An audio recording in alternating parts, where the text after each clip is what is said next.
తెలంగాణ మంత్రివర్గ విస్తరణ ఎప్పుడు ఉంటుందో క్లారిటీ లేదు. నేతల వైఖరితో అధిష్టానం జాప్యం చేస్తూనే ఉంది.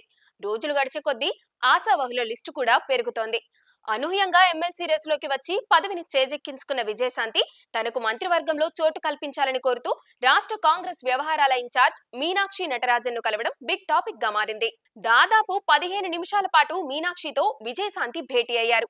బీసీ కోటాలో తనకు కేబినెట్ లో ఛాన్స్ ఇవ్వాలని అభ్యర్థించారు. అయితే ఇన్నాళ్లుగా కేబినెట్ విస్తరణపై ఎప్పటికప్పుడు వార్తలు వస్తున్నా విజయశాంతి పేరు అధిష్టానం పరిశీలనలో కూడా లేదు. ఆమె కూడా తనకు పదవి కావాలని అడిగింది లేదు. ఇప్పుడు మాత్రం తనకు పదవి కావాలని కోరడం ఆసక్తికరంగా మారింది.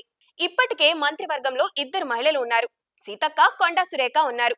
వారిలో కొండా సురేఖ పదవి డేంజర్ లో ఉందన్న వార్తలు వినిపించాయి. ఆమె కూడా బీసీ సామాజిక వర్గానికి చెందిన నేతే. కొండా సురేఖకు ఉద్వాసన పలికితే మరో మహిళకు ఛాన్స్ దక్కుతుంది.